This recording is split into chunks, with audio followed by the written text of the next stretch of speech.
पहले ये समझा जाता था कि आर्बिट्रेशन एक अल्टरनेटिव डिस्प्यूट रेजोल्यूशन मैकेनिज्म है जो कि कोर्ट लिटिगेशन को सब्स्टिट्यूट करता है। लेकिन आज ग्लोबल इकोनॉमी में आर्बिट्रेशन अपनी जगह बना चुकी है और एक main stream dispute resolution mechanism के तौर पर सामने आ गई है, खास तौर पे क्रॉस बॉर्डर डिस्प्यूट्स में। अब इशू ये है कि जब भी पार्टीज आर्बिट्रेशन को ऑप्ट करती हैं तो उनके सामने एक सवाल होता है, उन्हें एक डिसीजन करना होता है कि क्या वो इंस्टीट्यूशनल आर्बिट्रेशन को चूज करें या वो एडहॉक आर्बिट्रेशन की तरफ जाएं। पेपर पर तो दोनों जो आर्बिट्रेशंस के कॉन्सेप्ट हैं वो डिफरेंट हैं ही, लेकिन प्रैक्टिकली भी इनकी जो कॉस्ट है, इनकी जो टाइमलाइंस है और जो फाइनल अवार्ड की इन्फोर्सेबिलिटी है उसमें बहुत ज़्यादा फ़र्क है। तो आज की वीडियो में हम इंशाल्लाह इन दोनों आर्बिट्रेशंस को समझने की कोशिश करेंगे ताकि आपको ये चूज़ करने में आसानी हो कि आपने कौन से आर्बिट्रेशन को ऑप्ट करना है। अगर हम इंस्टीट्यूशनल आर्बिट्रेशन की बात करें तो ये बेसिकली किसी आर्बिट्रल बॉडी के अंडर ऑपरेट हो रही होती है। अब इस आर्बिट्रल बॉडी में इंटरनेशनल चैम्बर ऑफ कॉमर्स आ सकता है, London Court of International Arbitration आ सकता है,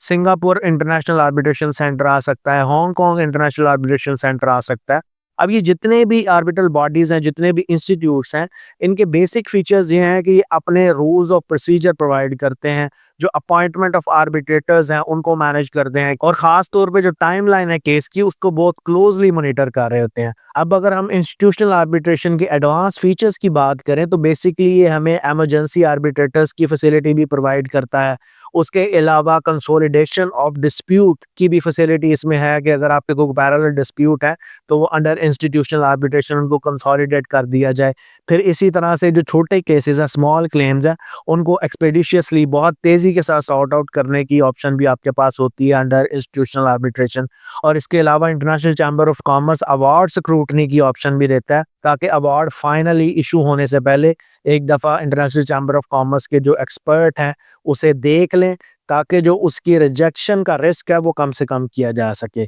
अब अगर दूसरी तरफ एडहॉक आर्बिट्रेशन को देखा जाए तो इसके लिए किसी इंस्टीट्यूशन की ज़रूरत नहीं होती, ये बगैर किसी इंस्टीट्यूट के ऑपरेट कर रही होती है और ये पार्टीज़ को ये फ्लेक्सिबिलिटी देती है कि वो अपने रूल्स ऑफ प्रोसीजर डिज़ाइन कर लें, जो ऑलरेडी मेड जो यूनिसेट्रल आर्बिट्रेशन रूल्स हैं उनको अडॉप्ट कर लें, जो कि most of the time adopt कर लिए जाते हैं। इसका सबसे खूबसूरत फीचर ये है कि ये फ्लेक्सिबल भी है और कॉस्ट इफेक्टिव भी है। इसमें पार्टीज को किसी इंस्टीट्यूशन की एडमिनिस्ट्रेटिव फी पे करने की ज़रूरत नहीं है, बल्कि उन्हें सिर्फ जो लॉजिस्टिकल अरेंजमेंट्स हैं वो करने हैं, काउंसिल की फीस हैं वो पे करनी है और जो भी ट्राइब्यूनल की फीस है वो उन्होंने देनी है। अब अपेरेंटली तो ये बहुत ज़्यादा कॉस्ट इफेक्टिव लगती है, लेकिन अगर आर्बिट्रेशन क्लॉज सही तरीके से ड्राफ्ट ना की हो तो एडहॉक आर्बिट्रेशन कई दफ़ा हाई कॉस्ट भी हो सकती है। मिसाल के तौर पे कि अगर आपने अपॉइंटिंग अथॉरिटी को नॉमिनेट नहीं किया हुआ, अगर आपने नंबर ऑफ आर्बिट्रेटर्स को स्पेसिफाई नहीं किया हुआ, जो प्रोसीजरल टाइमलाइंस हैं वो नहीं तय की गई, तो ये वो तमाम केसेस हैं कि जिसमें डिस्प्यूट आ सकता है और असल डिस्प्यूट को सॉल्व करने से पहले